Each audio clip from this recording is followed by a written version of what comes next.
There were days, entire days, where MTV aired nothing but ridiculousness. Not figuratively, literally. 23 hours of Rob Dyrdek reacting to internet clips, with maybe a stray commercial or rerun breaking the monotony. It was the kind of programming strategy that made you wonder, did MTV forget it was a network, or did it simply give up? Let's start with a number. 1,700. That's how many episodes of Ridiculousness aired across 15 years and 46 seasons. That's not just prolific, it's excessive.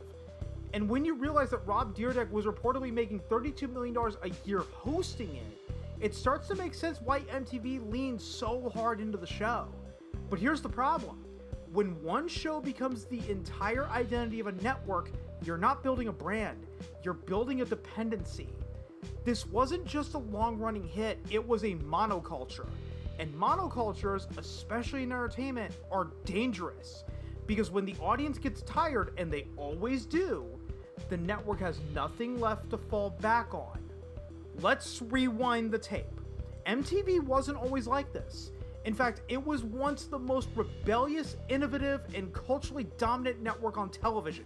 In the 1980s, it broke through by playing music videos that mainstream broadcasters wouldn't touch.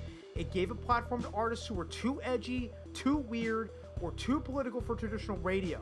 It was the whole Madonna's Like a Prayer, Nirvana Smells Like Teen Spirit, and Public Enemy's Fight the Power. MTV didn't just reflect youth culture, it shaped it. Then came the 1990s and 2000s, and MTV pivoted to reality TV, but it didn't lose its edge. The Real World debuted in 1992 and essentially invented the modern reality format. It was raw, unscripted, and emotionally messy, and it opened the floodgates. From there, MTV's slate exploded. Jackass pushed physical comedy to its limits. Punk turned celebrity pranks into appointment viewing. Cribs gave us aspirational excess. Pimp My Ride turned junkers into chrome-coated fantasy machines. My Super Sweet 16 captured the absurdity of teenage entitlement. The Osbournes redefined celebrity reality. Celebrity Deathmatch gave us claymation carnage. Wild Boys, Teen Mom, Jersey Shore, The Challenge, Bully Beatdown. Each show had its own tone, its own audience, its own cultural moment.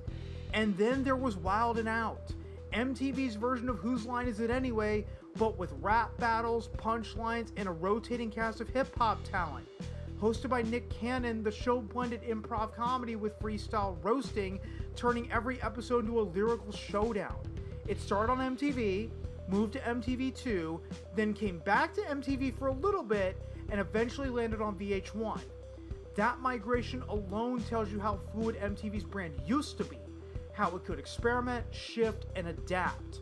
Wild 'N Out wasn't just funny, it was a platform. It gave exposure to up-and-coming comedians, battle rappers, and viral personalities. It was chaotic, unpredictable, and culturally relevant, and in many ways, it laid the blueprint for what would later become epic rap battles of history on YouTube. ERB took the format, freestyle battles with punchline-heavy writing, and applied it to historical and pop culture figures. But the DNA was already there. Wild 'N Out proved that rap battles could be mainstream entertainment, that improv could live alongside hip-hop, and that audiences would show up for clever wordplay and competitive energy. It was genre fusion at its finest, and it fit perfectly into MTV's ecosystem of mashups and creative risk-taking. Let's zoom in on My Super Sweet 16 for a moment, because if we're being honest, nobody watched that show for the parties. Nobody tuned in to admire the floral arrangements or the DJ sets or the custom invitations that cost more than a semester of college. No, we watched for the meltdowns. We watched for the moment when a 15-year-old in designer heels would scream at her parents because the wrong color Bentley showed up in the driveway. We watched for the tantrums over the guest list, the tears over the venue, the existential crises over whether the ice sculpture was blingy enough. It was schadenfreude television at its most distilled, and MTV knew it. They knew exactly what they were doing. That's why you never saw a lower middle class Sweet 16 on that show. There were no modest backyard barbecues, no sheet cakes from Costco, no rented banquet halls with folding chairs and a Bluetooth speaker.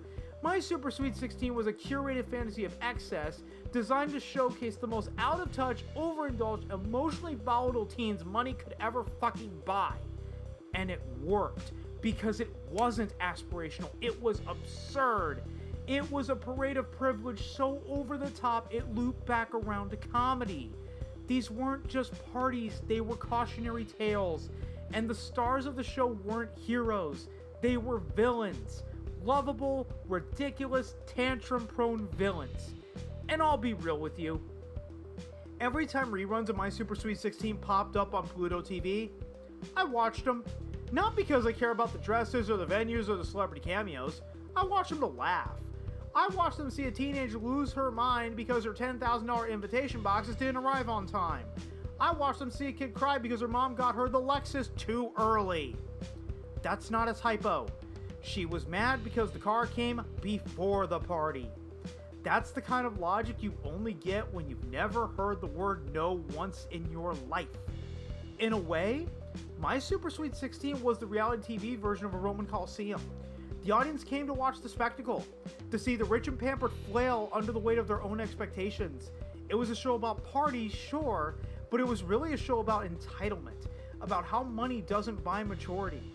How having more only raises your expectations, and how the fallout becomes all the more dramatic when reality refuses to comply. And that's what made it so addictive. Because while MTV's other reality shows, The Real World, Jackass, Cribs, Pimp My Ride, offer a mix of chaos, comedy, and creativity, My Super Sweet 16 was pure emotional voyeurism. It was a front row seat to the implosion of unchecked privilege, and it was brilliant in its simplicity. Speaking of absurd brilliance, by the way, Pimp My Ride deserves its own shout out. That show wasn't just about fixing cars, it was about turning them into rolling fever dreams. There was one episode, and I swear this happened, where they installed a full-on fish tank in the back of a car. I've tried to find the clip, but it's like chasing a Mandela effect. Still, I remember it vividly. A fish tank in a car. And that wasn't even the wildest mod. They put in popcorn machines, gaming consoles, retractable DJ booths, chandeliers, cotton candy makers. One guy got a car with a clothes dryer in the trunk. Another had a waterfall built into the back seat. It was customization turned into cartoon logic. And it was glorious. But here's the thing. Even that show, as ridiculous as it was, still reflected a kind of programming diversity. It was part of a broader ecosystem. You could watch Pimp My Ride and then flip over to Wild Boys or Celebrity Deathmatch or the Osbournes. There was a rhythm to MTV's lineup, a sense of variety, a feeling that, love it or hate it, the network was trying to offer something for everyone. That's what makes the Ridiculousness era so frustrating. It wasn't just overexposure, it was erosion. MTV, once a network defined by chaos, experimentation, and cultural variety, became a closed loop. One show, one format, one voice. Ridiculousness was cheap to produce. Just Rob Dyrdek and his panel reacting to viral clips in a studio setup that barely changed over the years. No narrative arcs, no evolving segments, no creative risk. It was the YouTube reaction genre industrialized for cable. Think SS Sniper Wolf, but with a production team and a licensing budget. And because it was so easy to churn out, MTV leaned in hard until the network itself felt like a rerun. This isn't unprecedented. Cartoon Network did the same thing with Teen Titans Go. After its debut, the network ran marathon blocks of that show for days on end. Even reboots of Ben 10 and Thundercats adopted the same art style, sacrificing visual diversity for brand consistency. Gone were the days of Foster's Home for Imaginary Friends, 2003's Teen Titans, Chowder, Flapjack, Adventure Time, each with its own aesthetic, tone, and creative voice.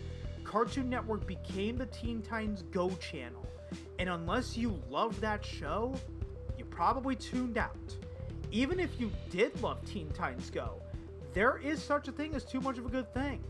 When something gets shoved down your throat day after day after day, it stops being fun. It starts feeling like homework. And that's exactly what happened to MTV.